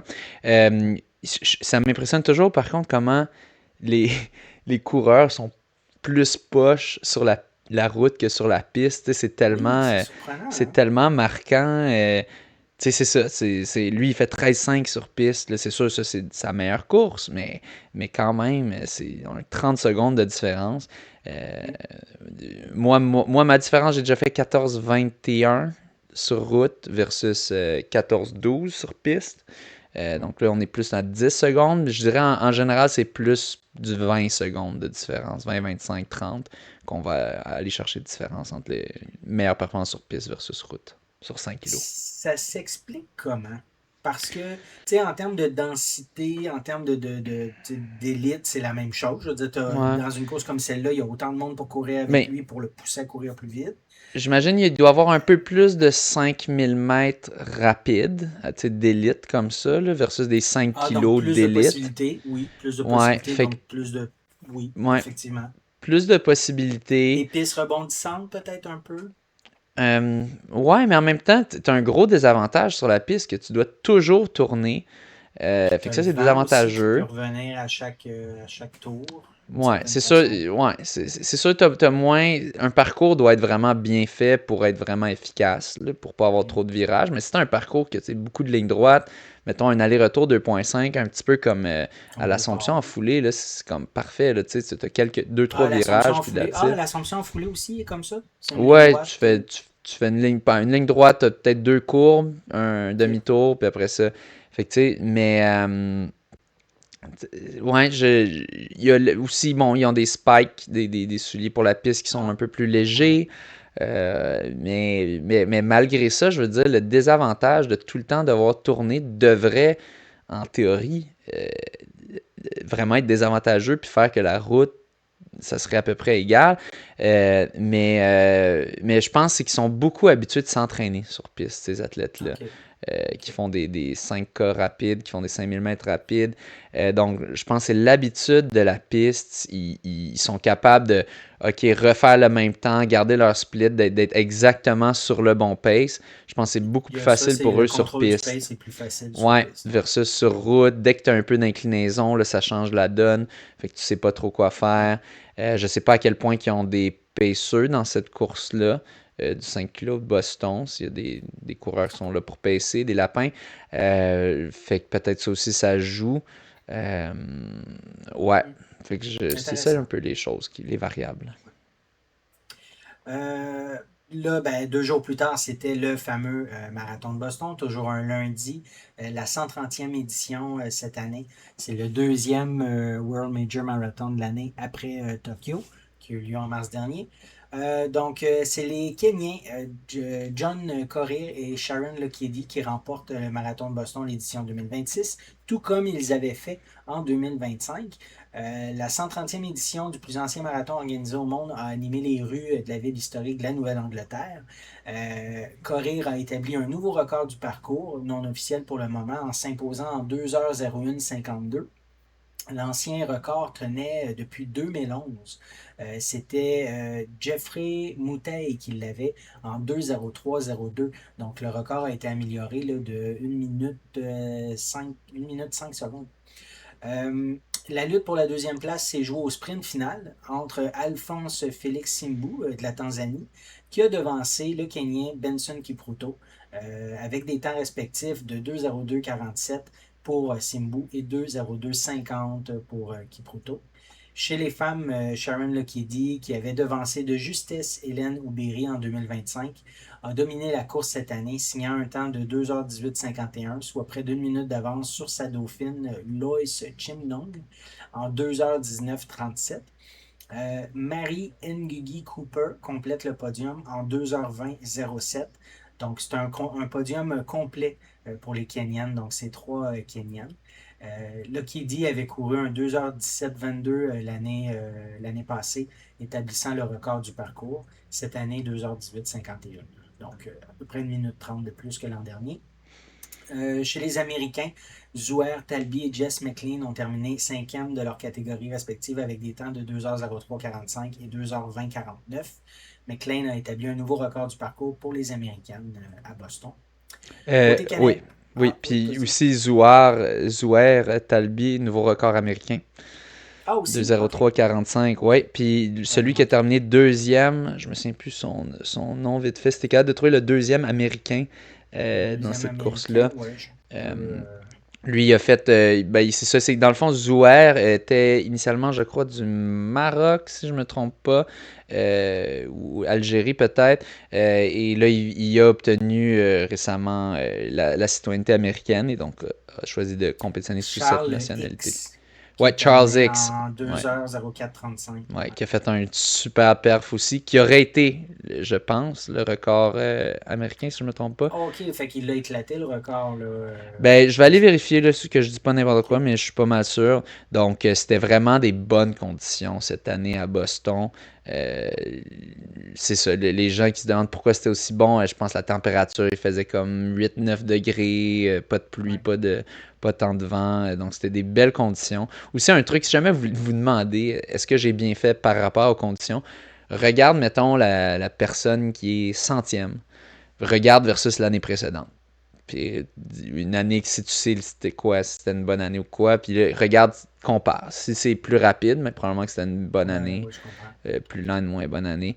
Ben, Mais centième, là, parce que dans le fond, tu skips toutes les élites là, qui ouais, mais peuvent. tu peux même Tu sais, qui regarder sont dans les les élites. extrêmes, Tu peux là. regarder les Ok. élites aussi. C'est juste des fois, les élites, tu peux avoir un peu de variance de si mettons, il Ben, y a t'as une des course nouveaux souliers, stratégique ou genre ils ont. Adidas, là. Ouais, ouais. Mais honnêtement, regarde aussi les élites. Regarde le top, Ouais, ouais. le temps des Ok. top 3.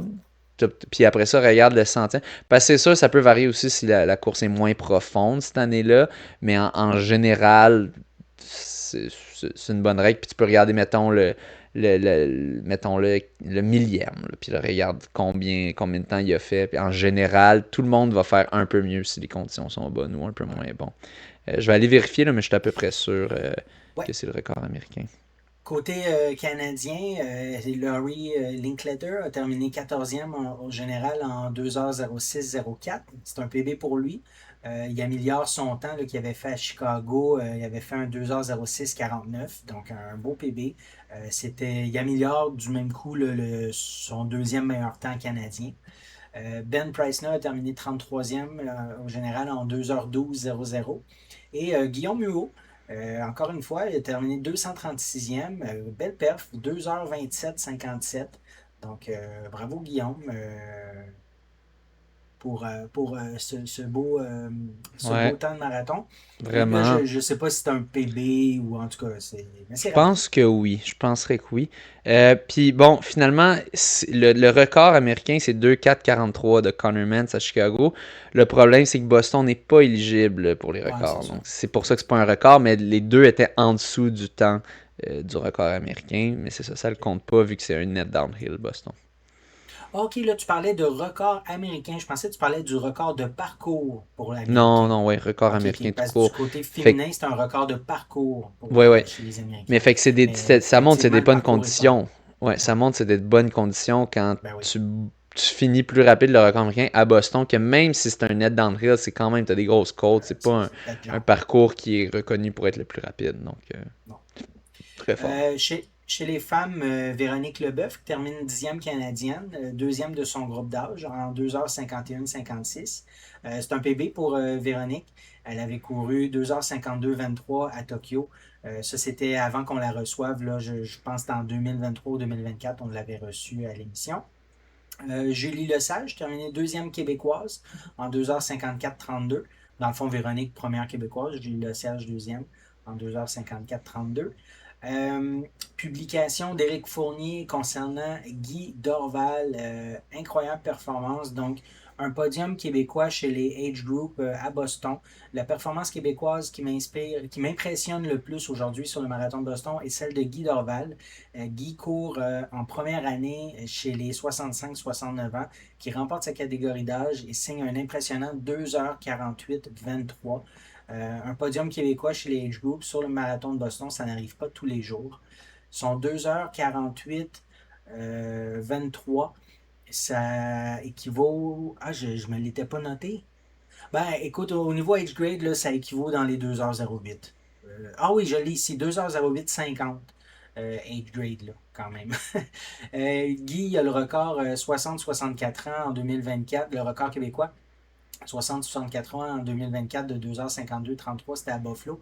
Et il y a déjà le record 65-69 l'an dernier à New York, 2h55-54. Là, ce sont 2h48-23, immense PB, mais comme on disait, c'est pas accessible pour les records, mais quelle perf quand même, puis ça vaut 2h08,50. Ah, Euh, c'est débile. Guy Dorval, c'est une ouais. bête. J'ai retrouvé finalement ça pour Zouer Talbi. C'est ça, il était bien marocain avant. Et une autre raison pourquoi son record ne serait pas éligible, c'est parce qu'il ne peut pas représenter les États-Unis avant 2027, vu qu'il a représenté le Maroc en 2024. Donc, il y a une règle que pendant 3 ans, tu ne peux pas représenter un autre pays avant de faire le changement. Je sais pas si là, s'il représente le Maroc encore, si ça reset encore ou si, comme il a déclaré, OK, je veux devenir américain, je vais représenter le Maroc pendant 2 ans encore, puis après ça, Ouais. américain, mais ouais. OK. Cool.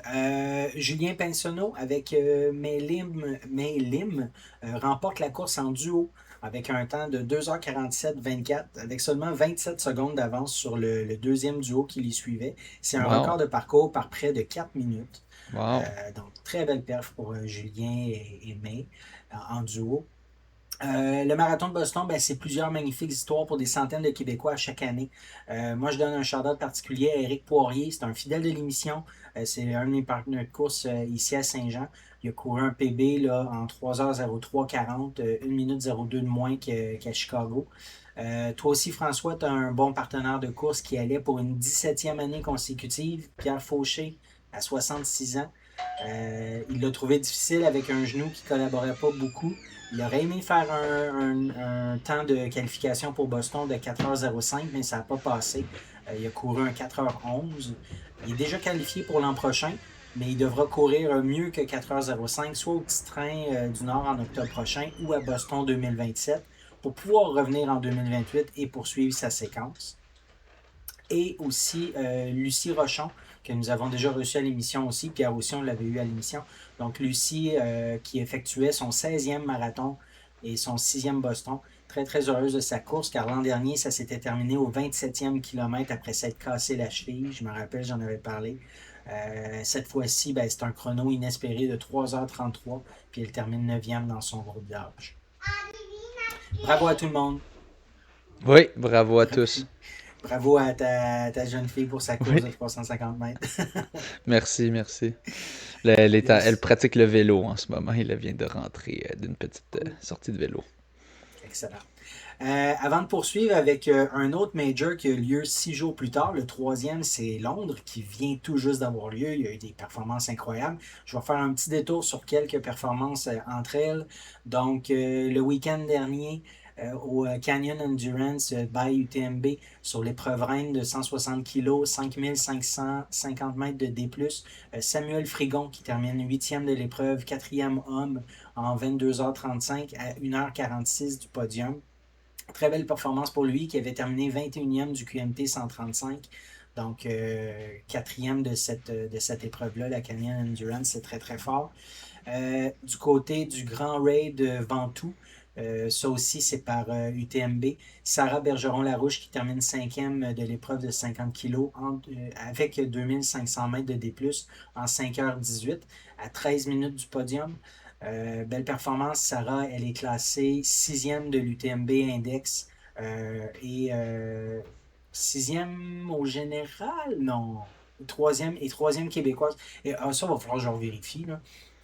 Non, pardon. Elle est 6e de l'UTMB, 6e canadienne, je ne me l'étais pas noté. OK, Sarah est classée 6e canadienne de l'UTMB Index et 3e québécoise après Marianne Hogan et Elisa Morin. Aussi, même week-end, c'était le MIUT, le Madeira Island Ultra Trail. Ça, c'est dans la série World Trail Major. C'est Valérie Arsenault qui termine 4e de l'épreuve reine. Le MIUT Legend de 109 km, 7100 mètres de D+, en 17h27 à 1h33 du podium. Elle termine après la Canadienne Jasmine Lauter et 14 minutes devant Kelsey Hogan. Donc, Kelsey aussi qui est très, très reconnue comme une très bonne élite entre elles canadienne. Donc, Valérie termine devant Kelsey. Donc, aussi une très, très belle performance. Et finalement, avant de passer à Londres, il y a eu une épreuve du championnat de triathlon mondial. Première épreuve de la série du monde, c'était à Samarcande, en Ouzbékistan. Donc, je vais y aller avec la publication d'Éric Fournier qui mentionne que Charles Paquet a terminé sur le podium. Donc, les meilleurs triathlètes de la planète étaient à Samarkand, en Ouzbékistan, ce matin pour la première étape de la World Triathlon Championship Series. Charles Paquet débute sa saison sur les chapeaux de roue, réalise une course parfaite et termine avec une exceptionnelle 3e place. Paquet s'offre une prestation pédestre de 30 minutes 17 sur le dernier 10 kg. Donc, pour la course, là, en 30 minutes 17 sur le 10 kg. C'est son premier podium à vie. Ouais, c'est son premier podium à vie sur le championnat pour l'athlète originaire de Port-Cartier. Charles est en progression constante, particulièrement depuis 2 ans. Donc, 2026 risque d'être sa meilleure performance à vie. J'ouvre une publication de Triathlon Canada avec quelque chose d'intéressant, je pense. C'est ça qui mentionne qu'il décroche son premier podium en carrière. Charles devient le deuxième Canadien seulement à monter sur le podium de la WTCS depuis Tyler Mislachuk quand il avait remporté la médaille de bronze en 2019. Donc, seulement un deuxième podium canadien, là, ça dit tout comment c'est gros comme performance. Là. Mhm. Euh, on est rendu à Londres, dans le fond, l'événement qui vient d'avoir lieu cette fin de semaine. Je voyais des publications Facebook, ça allait être dense, beaucoup d'élites, tout ça. On s'attendait à des grandes performances. Autant du Mais côté pas à des ça. femmes que. C'est ça. Autant du côté des femmes que chez les hommes, mais on ne s'attendait pas à ça. Donc, ça, c'est quoi? Mais c'est 2 hommes sous les 2 heures, 3 hommes qui battent le record du monde qui était de 2 h 00 35 secondes par Kevin Kiptum à Chicago en 2023. Donc, on se doutait bien là, que le Kenyan Sébastien Saoui et l'Ougandais Jacob Kiplimo allaient se disputer le record de parcours de 2 h 01 25, aussi établi par Kiptum en 2023. Mais la recrue éthiopienne, Yomif Kejelcha, sur marathon, je dis recrue parce que c'est une recrue sur marathon, c'était son premier marathon. Il est venu ajouter une dimension qui a fait en sorte que le sub 2 heures a été réussi. Saoui a poussé le pace avec 10 km à faire. Kejelcha a suivi. Il était même premier au split du 40e kilo, mais Saoui a encore pu accélérer après cette marque du 40e. Il a fait les 2 derniers kilos à un pace de 2,40 du kilo, alors que Kejelcha a maintenu l'allure et a fait du 2,45 du kilomètre pour les 2 derniers. Donc, Sébastien Saoui qui termine en 1h59,30, un pace moyen de 2 minutes 50. Ça a été en accélération parce qu'au demi, les gars ont passé en 1h 00 29, donc sur des bases de 2h01. Yomif Kejelcha a terminé en 1h 59,41, donc à 11 secondes de Sébastien Saoui. Comme je disais, c'est son premier marathon. Je pense vraiment que le fait que Kejelcha était là, il poussait, il était même premier au 40e kilo, fait que ça a forcé Saoui à pousser plus, puis c'est comme ça, je pense qu'on a eu un sub 2 heures. Si on n'avait pas eu 2 coureurs sub 2 heures, je pense qu'on en aurait eu 0. Moi, je pense qu'il l'aurait Euh, fait. tout seul, avec Sébastien un autre Saoui. coureur, Le ou deuxième a fait peut-être tout juste. 2,030 quand Ouais, même. Kiplimo a terminé en 2h 00 28. Donc, aussi ça aurait été aussi un record du monde. C'est Jacob Kiplimo, là, c'est le détenteur du record du demi-marathon, du record mondial sur demi-marathon. Donc, oui, peut-être que ça aurait été battu, mais pas aussi fort. Là. Ça aurait été peut-être tout juste en bas du 2 heures. Mais là, on est 30 secondes en bas du 2 heures. Mais Un PB par 2 minutes 35 par rapport à Valence 2024 pour ça, oui. c'est fou. Ils ont fait, je pense, je sais pas si je me souviens plus si tu l'as mentionné, là, entre 30 et 40, c'est genre 27-30. Non, c'est ça, je ne l'avais pas mentionné au niveau des Entre paces, ouais. kilomètre 30 et Des splits, 40, là. autour de 27-30 pour les deux meneurs. Le 10 Juste faire km un le plus 10, rapide dans un ouais, marathon. Ouais. juste faire un 10 km en 27-30, il y a peu de gens au monde qui peuvent le faire. Eux, ils le font après, après avoir fait un demi en 1,0030 plus un 9 kg à peu près au même rythme. Aucun sens. Je pense que le 35 à 40, c'était autour de 13,30, si je me trompe pas. Quelque chose du genre. Là. C'est absurde. C'est à peu près aussi vite que Fafard a fait son 5K. Il était à peu près au même pace. Là. Ça n'a aucun sens. Euh, Puis là, il y a beaucoup de gens qui ont crié ah ouais, ils sont pas clean, ils sont pas propres, crié au dopage. Sébastien Saoui, on en avait parlé dans les Ouais. nouvelles précédemment. C'est toi qui avais sorti ça, que c'est un athlète Ouais. d'Adidas qui a Moi, je décidé. trouve des articles. Là. Moi, je m'inspire d'articles. Là. C'est Moi, je ça, mais trouve tu as, pas. retrouvé cet article-là et vous l'avez Oui, c'était entendu, nos Avant auditeurs. son Berlin 2025. Oui. Ouais. Donc, vous l'avez entendu, chers auditeurs. Il avait mentionné, lui, il était au courant que les Kenyans ils ont une très mauvaise réputation en ce moment. Il y a C'était plein de. après l'histoire de Ruud Chepngetich aussi. Là, Oui, donc, donc c'est ça. ils sont entachés par des scandales de dopage. Puis lui il a dit dans le fond, je veux prouver que moi je suis clean, je vais me soumettre à des tests supplémentaires. Adidas va les payer parce que la WADA, ils n'ont Mhm. pas tant d'argent pour payer tant de tests. Il a dit Adidas va payer des tests supplémentaires pour vraiment prouver que je suis 100% clean. Puis c'est lui qui l'emporte. Puis Kejelcha, Yomif Kejelcha, là, c'est pas n'importe qui encore une fois. C'est pas quelqu'un qui sort de nulle part. C'est un des meilleurs coureurs de 5000 mètres, 10 000 mètres au moins. Il a déjà été champion du monde dans une de ces catégories-là, je suis sûr. Un des tops, Kejelcha, pour ceux qui suivent ça. Donc, c'est un gars qui est testé à fond lui aussi. Euh, donc, euh, donc, dopage, j'ai des forts doutes. J'en doute. Je pense très peu que c'est probable pour ces deux gars-là. Surtout Sébastien Saoui qui lui fait un effort supplémentaire pour prouver qu'il n'est pas dopé, pour faire plein de tests supplémentaires. Ouais. C'est une très bonne nouvelle, surtout que Calvin Kiptoum, il sortait un peu de nulle part, tu sais, donc moi je trouve c'est une bonne chose que son record a été battu, il n'y a plus de doute, il n'y a plus surtout avec sa mort mystérieuse, là, on a un gars qui est presque certainement clean, qui est le premier homme à aller sous les 2 heures dans une course. C'est vraiment génial. Autre fait Puis là, notoire, on en a deux, oui, c'est ça qui même est deux, excitant. Puis Kedjel même, Shot, tu le mentionnais, il était peut-être champion sur 5000 mètres, mais si on pense à Kipchoge, il a commencé comme ça aussi. Il était ah oui, champion sur 5000 mètres, puis après, il est devenu ce qu'il est devenu sur marathon. oui. C'est excitant. Puis là, autre chose, Adidas qui fait le meilleur coup de pub pour ses nouveaux souliers. Incroyable. Ils sont Incroyable. impossibles à obtenir. C'est les Adios Pro Evo ou Evo Pro, je ne me souviens plus lequel, 3. T'as-tu le nom Ouais. exact là? Ouais, Adidas Adios Pro Evo 3. Bon, c'est ça. Je Adios vais Pro noter ça. Evo 3. Bon, le 1 et le 2 avaient déjà fait les manchettes parce que c'était des souliers à 500$ US, 650 canadiens, euh, qui se démarquaient par leur légèreté, extrêmement léger. Mhm. Ceux-là, ils sont encore. Il est encore plus léger. Ils ont encore réussi à retirer des grammes. C'est le premier soulier sous les 100 grammes, du moins Sept grammes. ouais, 97 grammes, ça, j'imagine, c'est Ça, pour est-ce un que c'est 9. chacun ou la paire? C'est chacun. Chacun. Chacun. Ah, c'est ça. Mais c'est complètement débile. Euh, et ça, c'est impossible de s'en Moins d'un procurer. Il y a quart de comme un. livre. Ah ouais, L'hamburger du McDo, il pèse plus lourd Ouais, que ça.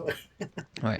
Mais c'est ça, souvent les gens ils disent ah, c'est absurde, ça change rien, t'as juste à perdre une livre.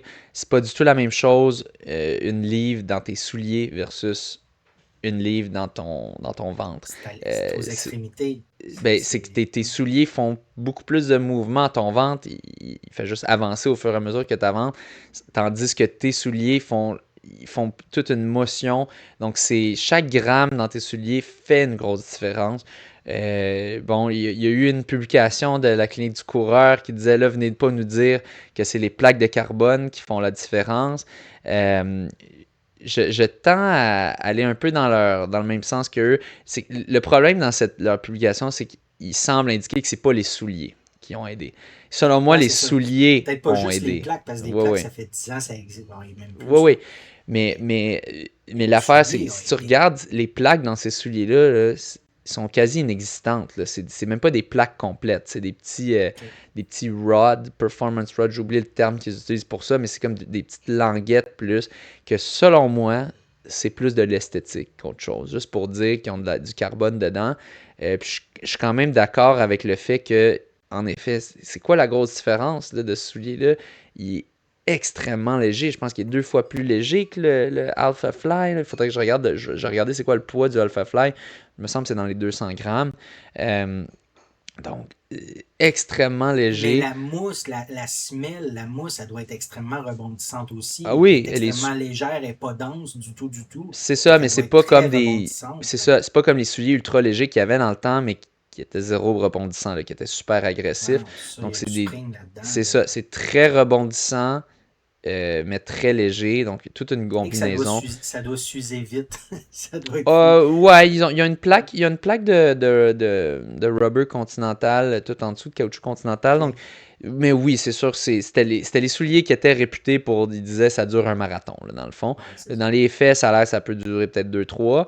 Reste à voir pour ce modèle-là, mais en ce moment, c'est impossible de s'en procurer un. Tout le monde Ah, en c'est sûr. veut, parce que, crime, tu viens d'avoir deux Quelle hommes pub. sub 2 heures.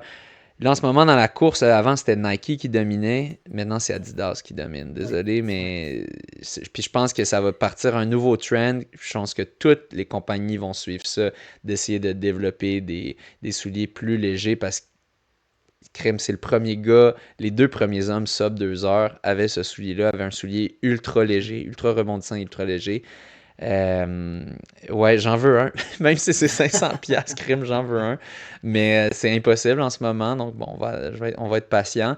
Je sais que Ben, c'est tu nous pas tout le tiendras au monde qui courant va si tu vouloir s'en réussis à en acheter avoir. un. Quoi?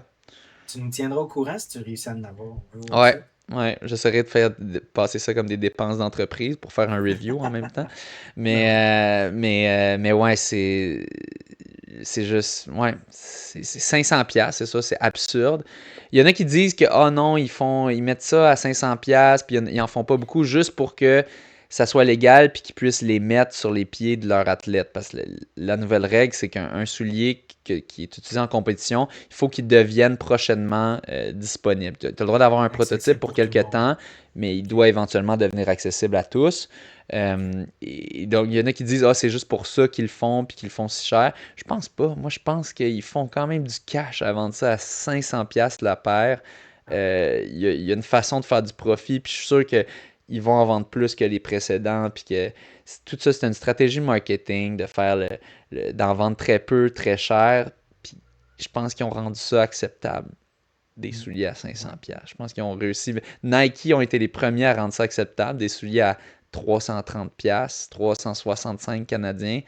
Euh, Exact. puis là, je pense qu'Adidas vient de rendre ça acceptable, des souliers à 500$ US, US. 650 canadiens. Ouais. Je pense pas que c'est tout le monde qui va embarquer dans le train, évidemment, Ben mais non. je pense qu'il va en avoir pas mal plus qui vont l'acheter, ce soulier-là. En fait, je suis sûr qu'il va en avoir Que plus qui toutes vont les l'acheter autres celui-là que les d'Adidas. autres avant d'Adidas.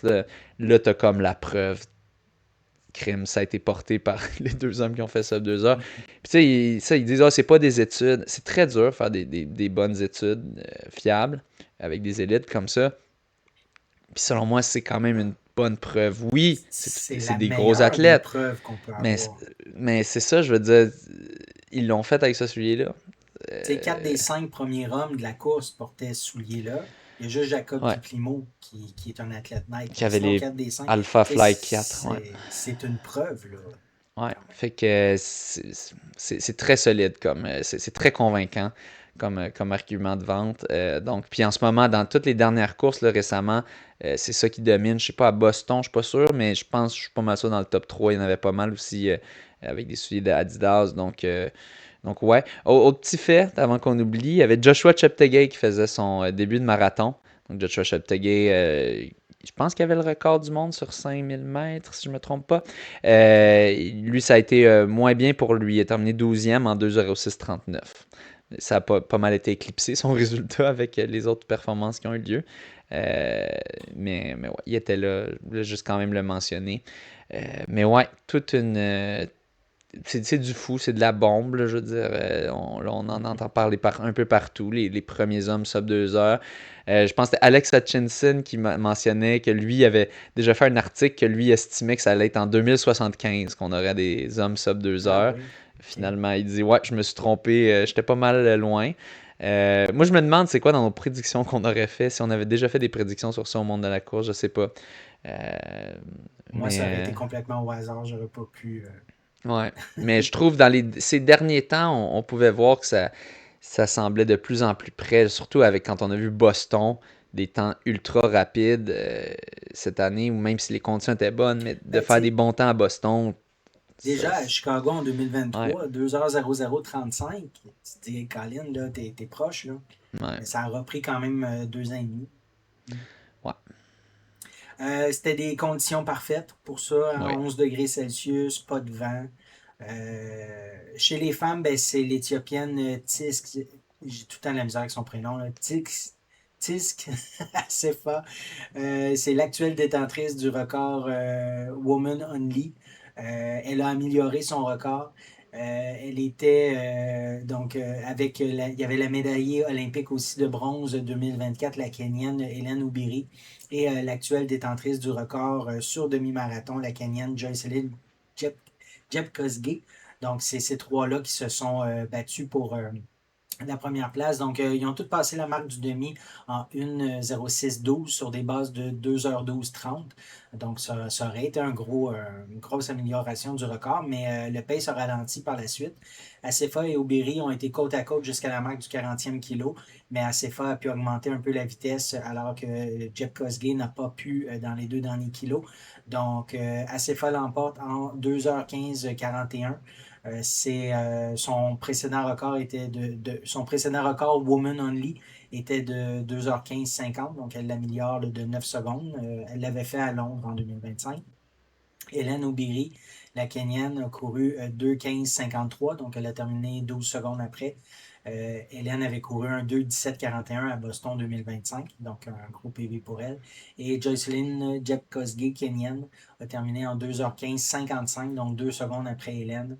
Elle a un PB là, de 2:14:00 à Valence 2025. Pour rappel, le Woman Only, c'est que les femmes élites sont séparées des hommes pour cette course, donc il n'y a pas de lapin de cadence.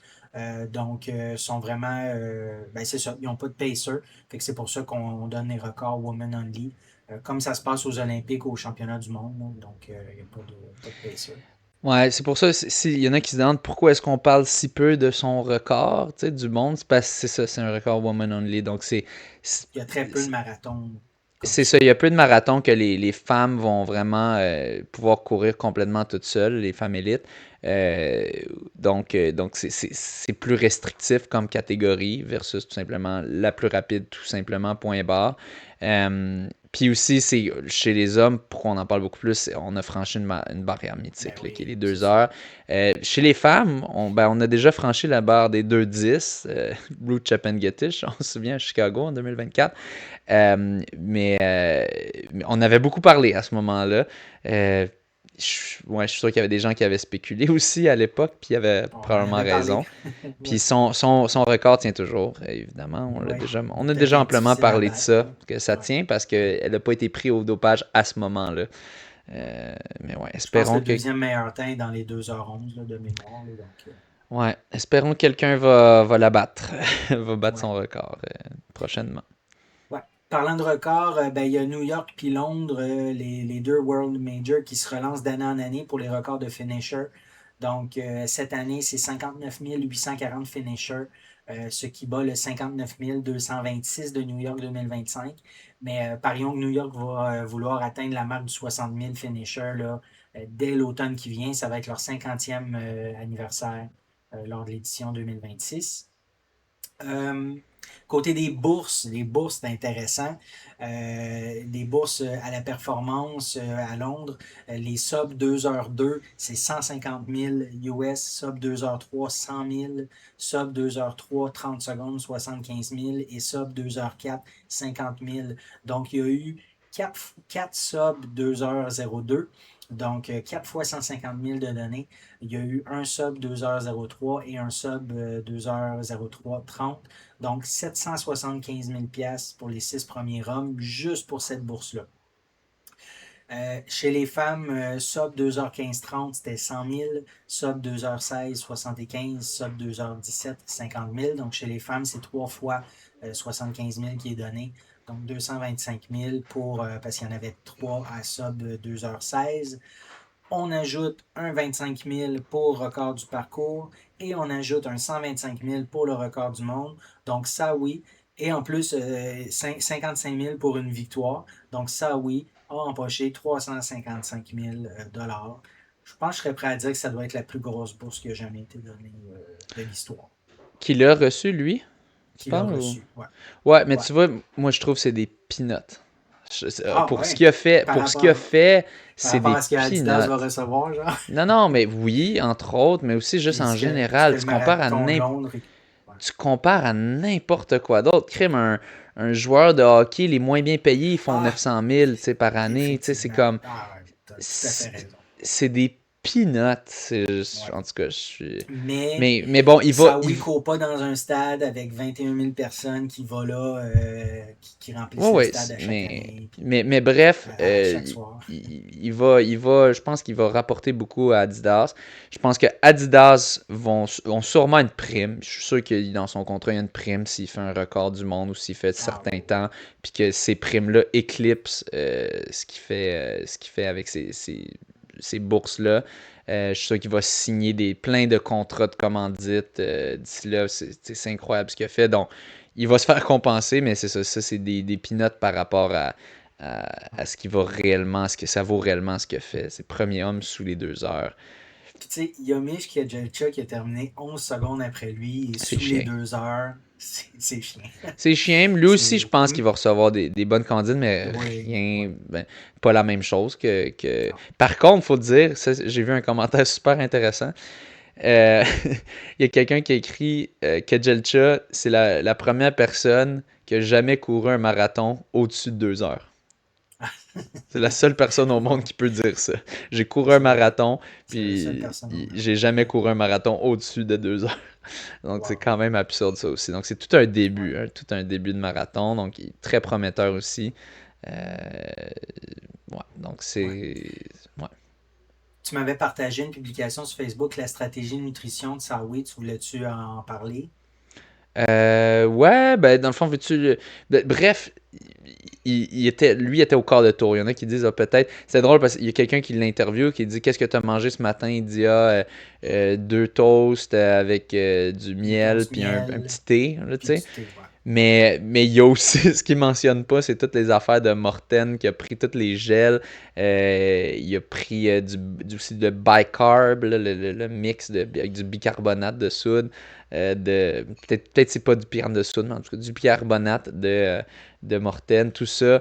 C'est réglé au quart de tour, son affaire. Là. Donc, Ouais. c'est pas, on n'est pas à l'époque d'Alain Bordelot qui buvait de l'eau pendant le marathon d'Ottawa. Là. Non, non, ça, c'est comme, c'était bien calculé. Il a pris énormément. Je pense qu'il prenait au-dessus de 110 grammes de glucides 115 par grammes heure. à l'heure pendant Ouais. la course, ouais. Puis il a commencé ça le vendredi. Samedi, il avalait du Morten Drink Mix 320. Donc, dès le vendredi. Fait que, ouais, Ouais, donc grosse stratégie. Ouais. c'était réglé au quart de tour son affaire, donc ça rappelle quand même l'importance de pas oublier les gels là, ou les façons de faire rentrer des sucres parce que t'en as besoin. Puis lui, ça a payé, crème. Il a fini plus vite, fait un negative split dans le marathon. Ben oui, C'est immense absurde. négatif split. Ah Ouais. ouais, c'est absurde. Je pensais pas que ça se pouvait à ce point-là de faire un 13-30, 13-35 5 kilos dans un marathon, de faire un 27-30 dans un marathon entre 30 et 40 au moment où est-ce que ça devient dur. Mon coach m'a dit Ouais, de quoi ça fait intéressant, beaucoup. John, il me disait, c'est pas la même chose un marathon pour ceux qui font en bas de 2 heures versus ceux qui font au-dessus de 2h30, 2h40, que là, tu vas plus frapper un mur, eux, ils se rendent pas au mur. C'est juste, Non, c'est parce que c'est plus tellement court, pas long. l'épreuve est courte. Ouais. C'est ça, c'est tellement plus long pour eux qu'ils se rendent pas là. C'est plus vraiment un marathon en termes Ouais. d'effort, là, tu sais. Mais, Ouais, puis ouais. ils doivent courir tellement de volume dans la semaine, ils doivent tellement courir d'heures que, tu sais, ils ont l'endurance pour courir à cette vitesse-là pendant 2 heures, tu sais. Ouais. Fait que, Mais ouais. Euh, pour terminer, j'avais vu une publication d'Eliot Kipchoge qui mentionne ben, qu'aujourd'hui, c'est un jour historique pour le marathon. Voir deux athlètes franchir la barre mythique des 2 heures au marathon de Londres prouve que nous ne sommes qu'au début de ce qui est possible lorsque le talent, le progrès et une foi inébranlable dans le potentiel humain se conjuguent. Toutes mes félicitations à Sébastien Saoui et Yomif Kejelcha, pardon. Courir un marathon en moins de 2 heures est depuis longtemps le rêve de nombreux coureurs et aujourd'hui, vous l'avez réalisé. Lors du défi Ineos 1,59, nous avons démontré au monde entier que c'était possible et j'ai toujours espéré voir un autre athlète poursuivre sur cette lancée et franchir cette barrière mythique lors d'un marathon urbain. Que cet exploit inspire la prochaine génération et rappelle à tous que le potentiel humain n'est pas limité. Donc, très belle, très belle publication d'Eliud. Ouais. On passe au Varia. On passe au Varia. Tu m'avais partagé une publication de La Presse Bon, on s'en va sur quelque chose de vraiment moins le fun, là. C'est des coureuses traquées sur Strava. Donc, je résume un peu rapidement, là. L'application sportive Strava est au cœur d'inquiétudes grandissantes après que plusieurs femmes ont affirmé avoir été traquées grâce aux données qu'elles y partagent. Des coureuses ont raconté avoir été repérées dans la vraie vie par des inconnus, parfois après que ceux-ci aient analysé leur trajet ou leur habitude d'entraînement. Ça ne se limite pas juste à des inconnus. Certaines évoquent des situations impliquant d'ex-conjoints ou des personnes insistantes capables de contourner les blocages ou de recréer des comptes pour continuer à suivre leurs déplacements. Des spécialistes du cyberharcèlement soulignent que ces dérives sont difficiles à éliminer complètement. Les plateformes comme Strava reposent en partie sur le partage de données, ce qui crée un enjeu entre le partage des activités, des gens avec qui ces activités sont faites, puis de la position lors de celles-ci et la sécurité personnelle. Donc, selon eux, les entreprises numériques sont souvent critiquées pour ne pas en faire assez pour protéger les utilisateurs, privilégiant parfois la croissance et l'engagement au détriment de la sécurité. Euh, c'est des applications qui sont basées là-dessus, hein, sur le partage. Les gens partagent leur position. Ben, c'est sûr que c'est des enjeux de sécurité à ce moment-là qui peuvent se produire, là. C'est des données très importantes quand même. Fait que c'est à vous de voir si vous voulez mettre votre compte Strava public ou privé. Mais s'il est Ouais. public, sachez que n'importe qui peut voir vos déplacements. Aussi d'indiquer si vous voulez une zone tampon où est-ce que vous restez pour pas que les gens aient votre adresse Ouais, exacte. c'est ça, ça Euh, masque ton départ, ton arrivée, mettons de ouais, 500 mètres là, ou quelque chose comme ça. ouais. Même chose sur Garmin aussi. Ouais, donc c'est à prendre en considération. Si Ouais. vous donnez ça, c'est vraiment tout le monde qui a accès. Si vous mettez votre profil public, si vous mettez privé, ben à vous de voir qui vous approuvez pour vous suivre. Parce qu'en effet, je peux facilement imaginer quelqu'un qui s'amuse à fouiller sur Strava, essayer de retrouver quelqu'un. Sur Strava, là, souvent les gens vont mettre plus, beaucoup plus que sur Facebook, Instagram, toutes les autres plateformes parce que on dirait ils assument que personne check Strava peut-être, C'est mais un plus petit monde, il y a, peut-être. Il y a moins il de y a monde beaucoup de monde, je peux te dire, qui peuvent accéder qui à peuvent ça. aller te stalker sur Strava. Donc mets ça en conséquence. Mettez ça en conséquence, comment vous mettez votre profil privé ou Ouais. public et tout ça. Sur la page Facebook de Bruni Surin, j'ai vu qu'il part une académie du sprint. Donc, Bruni Surin, toujours détenteur du record canadien aux 100 mètres, lance l'Académie de sprint Bruni Surin. Donc, son objectif, c'est de former le prochain champion de sprint ici au Québec. En transmettant notre passion, notre expertise et en accompagnant la prochaine génération d'athlètes à développer leur vitesse, leur confiance et leur plein potentiel. Ces formations s'adressent aux jeunes athlètes de différentes disciplines qui souhaitent améliorer leurs compétences athlétiques pour potentiellement leur ouvrir les portes au niveau universitaire ou professionnel. L'ancien champion olympique ne cache pas son rêve de voir un Québécois devenir la prochaine vedette du sprint. Il mentionne lors d'une entrevue au micro de Mario Landlois au 98.5 FM qu'il y a beaucoup de parents qui me contactaient pour avoir des conseils et des plans d'entraînement pour leur enfant.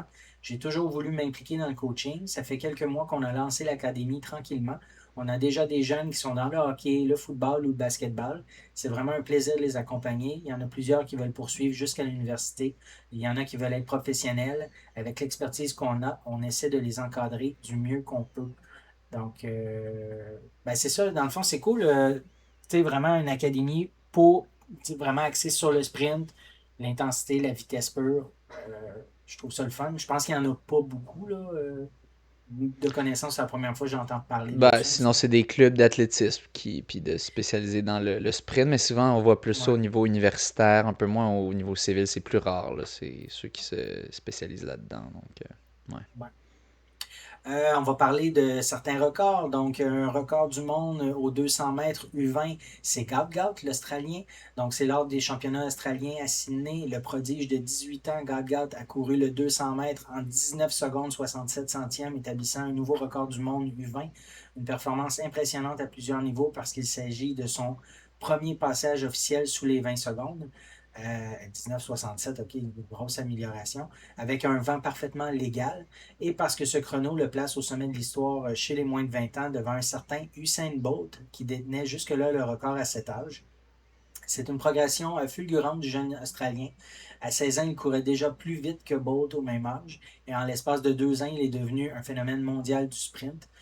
Après la course, Gaut a révélé qu'il s'était fixé un objectif précis, courir en 19,75. Donc, il a couru 19,67. Il a finalement fait beaucoup mieux. Euh, un record européen sur 10 kilos route, c'est la Slovénienne Klara Lunken qui établit un nouveau record européen 10 kilos route c'est une première sous les 30 minutes. Elle a couru un 29 minutes 50. C'est 17 secondes de moins que le précédent record qui avait été fait en février dernier lors du 10 km Castellon. J'en avais parlé à l'émission. C'était par la Britannique Megan Keith. Elle avait couru un 30,07, donc amélioration par 17 secondes.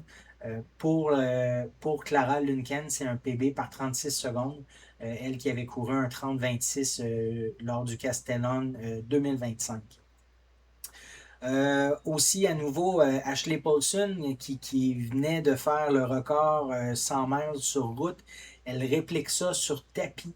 Donc, l'Américaine Ashley Paulson, la récente nouvelle record woman du 100 miles route, récidive et améliore de plus de 90 minutes l'ancien record du 100 miles sur tapis. C'était lors de l'expo du marathon de Boston. Elle l'a fait en 12h47, conservant un pace de 4 minutes 47 du kilo. Elle a débuté à 3h46 le matin, puis une grande foule s'est rassemblée tout au long de l'épreuve là, pour voir son exploit. Aussi, j'enchaîne avec. Ah oui, c'est intéressant ça. Je t'avais demandé de me confirmer c'était quoi. C'est le Canadian Running Magazine qui mentionne que World Athletics a annoncé la création d'un championnat du monde de marathon entièrement distinct qui verra le jour à partir de 2030. Donc jusqu'ici, le marathon faisait partie intégrante des championnats du monde d'athlétisme aux côtés des épreuves sur piste et en stade. Ce sera encore le cas en 2027 et en 2029, mais à partir de 2030, la discipline aura son propre événement mondial, indépendant du reste de l'athlétisme. Ce nouveau championnat sera organisé chaque année avec une particularité. Les courses masculines et féminines alterneront d'une année à l'autre, conservant ainsi un rythme comparable à celui actuel des grands championnats. Cette réforme vise à redonner au marathon une place centrale avec un événement entièrement dédié à la discipline. World Athletics souhaite ainsi mieux refléter l'énorme popularité du marathon qui combine performance élite et participation de masse à l'échelle mondiale.